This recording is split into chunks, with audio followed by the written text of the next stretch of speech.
This podcast is made possible by you, the supporters of WPLN and WNXP, Nashville Public Radio.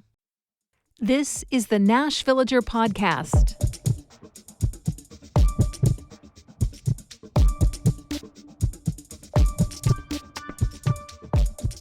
It's March 10th, 2025. Alexander Graham Bell had his first successful attempt at a telephone call on this day in 1876. And exactly 15 years later, on this day in 1891, a man named Almond Strauger patented a switch that would eventually make automatic telephone switchboards work. I'm Nina Cardona, and this is your daily digest of what's happening around Middle Tennessee from Nashville Public Radio, WPLN News. And late last week, Tennessee's legislature took a stand against telephones in some circumstances. They passed a bill banning cell phones from public school classrooms. Or did they? There's this thing that often happens when a measure is moving through the legislature. Either the sponsors give it a pithy title, or the press starts calling it by some quick term that gets the point across in as few words as possible. But one way or the other, the bill gets a name. In this case, pretty much everyone's been calling the legislation a cell phone ban. Straightforward and to the point, right? But if you caught the coverage last week from WPLN's new education reporter, Camelia Burris, you may have noticed that there actually is some leeway and nuance to the actual law. The language of the bill says each school district in Tennessee must develop a policy that, quote, prohibits a student from using a wireless communication device during instructional time, except in certain circumstances. And then it lays out several exceptions. If there's an educational purpose to using a phone, a teacher can allow them. It's okay to have a phone out if it helps that student manage their health needs. For instance, a child with type 1 diabetes whose phone is part of a system that monitors their blood glucose levels. The bill makes allowances for students with special learning needs as well. If the education plan that teachers and parents create includes using some kind of phone or tablet, then of course it's okay. And if there's an emergency, kids can pull out their phones. But also, the bill creates an explicit requirement for districts to have a plan to directly alert parents about emergencies, too. I've got to be honest here. As the wife of someone who taught in public schools for 3 decades, and the mother of 2 now adults who went all the way through the Tennessee public school system, I'm not sure that this is really that much of a change. It's been a hodgepodge up to this point, sure. But my husband barred kids from using their phones in class when it wasn't appropriate. There are schools and entire districts with these rules already. And the exceptions listed in the law sound pretty much like what most educators have already been allowing. Of course, there are always exceptions, and a lot of times that's why we end up passing laws. It's not a bad thing to make expectations clear and uniform, so you don't have one teacher over here who's coming down way too hard and another who looks the other way while kids text each other during tests to cheat or play mobile games during lectures. And the other aspect of the law, the one that specifically says the district's plan can't allow teachers to confiscate phones during instructional time, well, that would have cut short a lot of the back and forth that my husband had with certain students and their parents back in the day. But the idea that there is now a blanket cell phone ban across the state of Tennessee doesn't really get at the truth of the bill. Not exactly, anyway. And that's the danger with the quick, easy names that are often given to laws. Of course, sometimes that confusion is the goal. Bills can be given names that are deliberate spin to try to encourage a particular interpretation or smooth over some of the less comfortable aspects of what they really do. Earlier this year, the General Assembly passed a bill called the Education Freedom Act, which sort of implies that it would give everyone broad access to whatever kind of education they want. But what it actually did was create vouchers that are only enough to help people pay for part of the tuition at a private school. And experts say that more than anything, it will likely just function as a discount program for people already in the private system. One measure moving through legislative committees right now is called the Women's Safety and Protection Act. It's really just another anti-trans bathroom bill that expands the kinds of bathrooms being regulated and throws domestic violence shelters into the mix. So it offers the opposite of protection to trans women who are at a particularly high risk of being victimized and needing shelter. And then there's the Restore Trust in Public Health Messaging Act. The text of that bill seems straightforward and right in line with the title. It says that when health agencies offer advice regarding an FDA-regulated product, that advice should be in line with FDA guidelines. But the preamble quietly gives away the real agenda when it refers to a report issued last year by some members of Congress. When I looked up that report, it was full-on COVID denial propaganda. And suddenly, some of the more confusing language in the state bill made more sense. Because remember, the CDC took the lead with the messaging during the pandemic, right? Not the FDA, the CDC. By creating a strict limit to follow the FDA specifically, this bill would create a situation where public health agencies in Tennessee shouldn't follow the lead of the agency that is on the front lines in developing health situations, but rather stick to the more general, everyday advice. Had a law like this been in place in 2020, Metro health officials could have been severely limited in their ability to advise people to wear face masks, get vaccines, or speak plainly about the dangers of the coronavirus. Bottom line, when you hear the name or nickname for a piece of legislation, don't just take it at face value right away. In just a few minutes, it's time once again for property tax reappraisals in Nashville. A look at how that all works coming up after the newscast.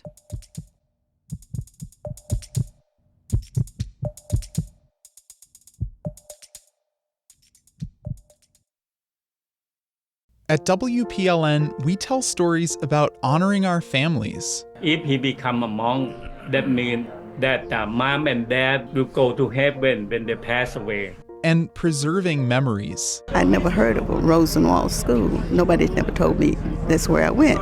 I'm Char Daston, and my reporting connects you with your neighbors and the important moments in their lives.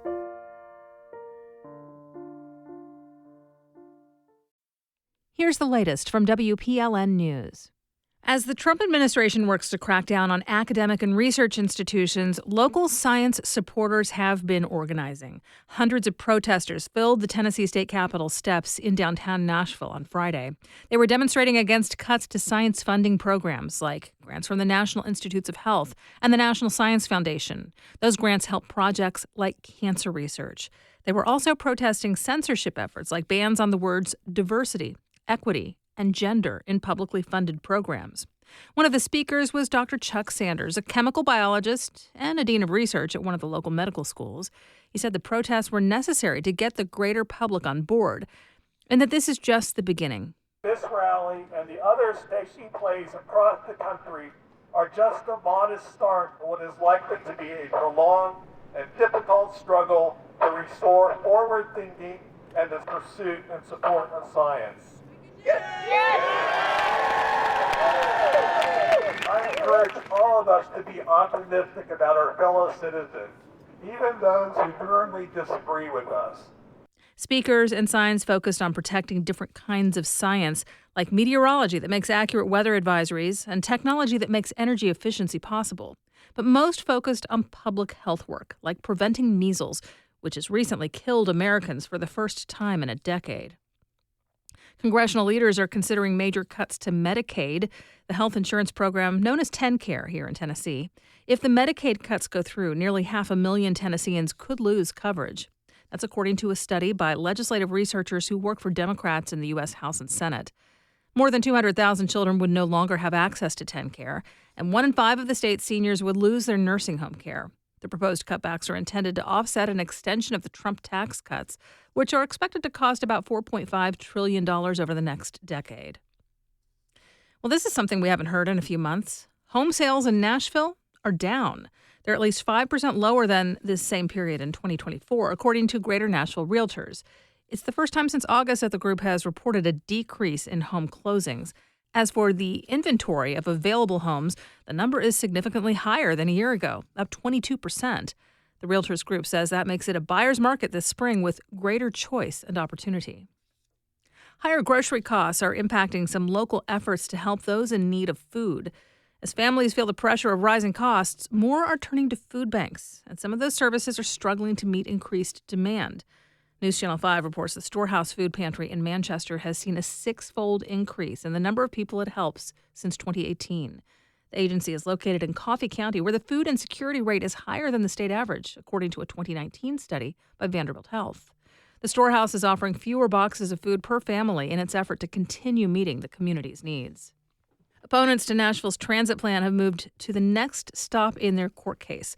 Last week, the Committee to Stop an Unfair Tax argued before the Tennessee Court of Appeals, challenging the legality of the new transit plan. The group appealed after losing in Chancery Court in January. They say the plan goes beyond what is allowed under state law, and voters were misled about some details of what will be funded. The Nashville Banner reports the three-judge panel hearing the appeal did not indicate when they'll make a decision. The transit plan is being funded by a half-cent sales tax increase that began last month. Metro expects to receive the funds starting in April. Museums, universities, and government agencies in Tennessee have been making some progress on returning Native American human remains to tribal groups. Investigative reporting by ProPublica in 2023 exposed how major collections in Tennessee and elsewhere were not in compliance with federal repatriation law. WPLN's Tony Gonzalez says a newly updated database shows Tennessee institutions have now made about two-thirds of remains available. Tennessee has some 11,000 Native American remains, mostly at universities and federal agencies. The most by far are held by the Tennessee Valley Authority, and in the past 2 years, the agency has now made all of them available for return. But other places, ranging from the Memphis Pink Palace Museum to the U.S. Departments of Defense and the Interior, still have remains unavailable to tribes. The law requires that when institutions connect remains with specific tribes, they must publish a list so that returns can be made. But disorganized records and funding challenges cause difficulties. The reporting finds that more than 36 institutions in other states also hold remains taken from Tennessee. A new art exhibit has opened in downtown Knoxville that highlights the work of Black LGBTQ+ artists across Tennessee. WUOT's Pierce Gentry reports the exhibit honors people of color whose interracial or LGBTQ+ relationships have been challenged. The exhibit features works from a wide range of Black, Indigenous, and LGBTQ+ Tennessee crafters.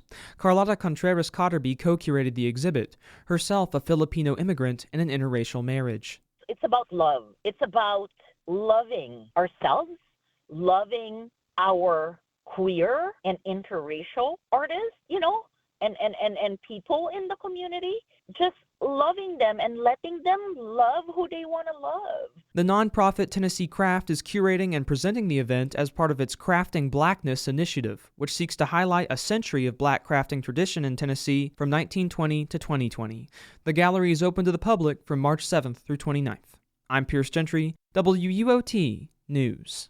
It looks like Eddie George will leave his post as head football coach for Tennessee State University. Sources tell the Toledo Blade newspaper that George accepted an offer on Saturday from Bowling Green State University after school officials interviewed him and 2 other finalists. George, who was an all-pro running back for the Tennessee Titans, became head coach at TSU in 2022 and has led the team to 4 winning football seasons. In 2024, the Tigers won their first conference championship since 1999 and made the FCS playoffs for the first time since 2013. In moving to Bowling Green State, George returns to Ohio, where he won the Heisman Trophy 30 years ago at Ohio State. You'll find more news anytime at WPLN.org. For all property owners in Nashville, it's a big year. That's because it's time for the city's property reassessment, which only happens every 4 years. WPLN's Cynthia Abrams explains what residents can expect during this property reappraisal process and what it means for their taxes. Since the last reappraisal was conducted, Nashville has changed. More people have moved here. More houses have been built. Some neighborhoods have become more popular, others less so. Market values have changed. You already see it. We have a new city bird, crane in the sky. That's Vivian Wilhoit, the Davidson County property assessor.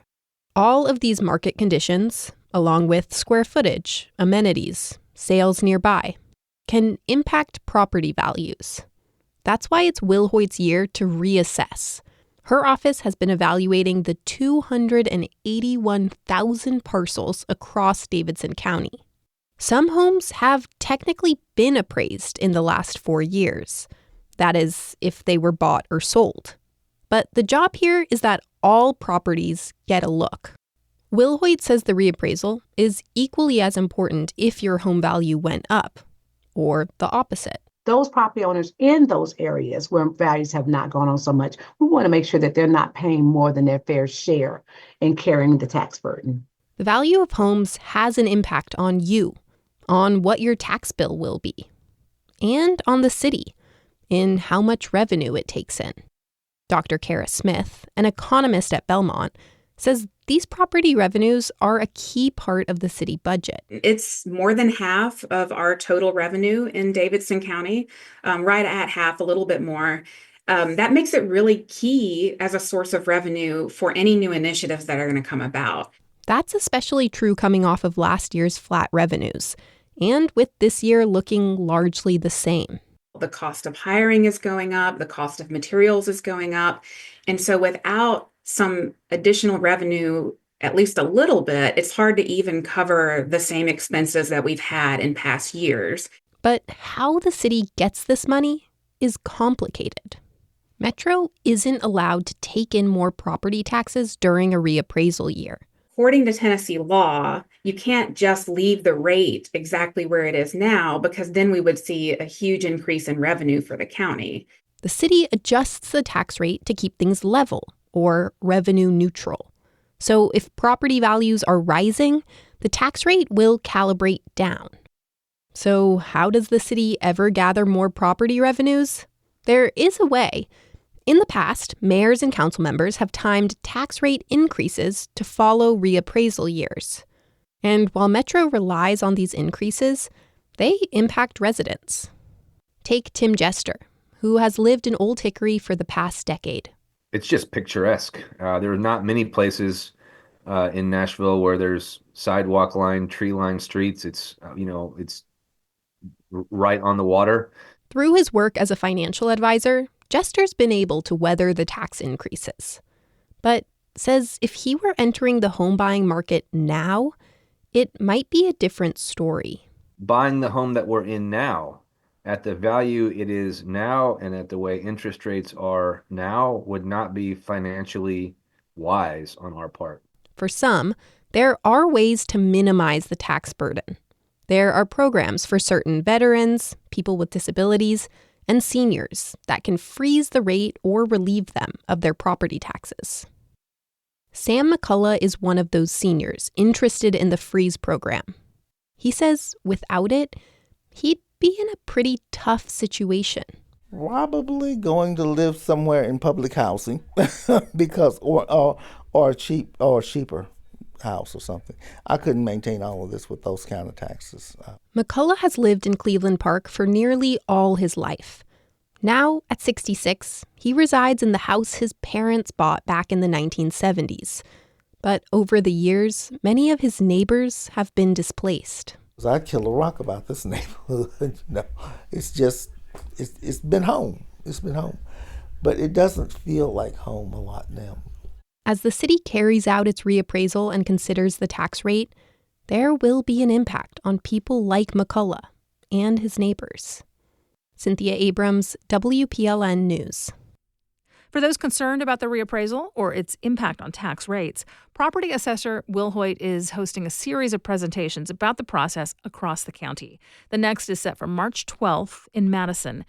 You can see a full list of the presentations online at nashville.gov. Thanks for listening to the Nash Villager podcast. We take this look at Nashville news every weekday. If you like it, go ahead and subscribe on your favorite podcasting app and tell a friend or give us a mention on your socials. It really helps get the word out. And of course, everything at WPLN News is listener supported. You can become a member at WPLN.org. And that's it for today. Thanks so much for listening. Let's make this day a good one, and we'll catch back up tomorrow.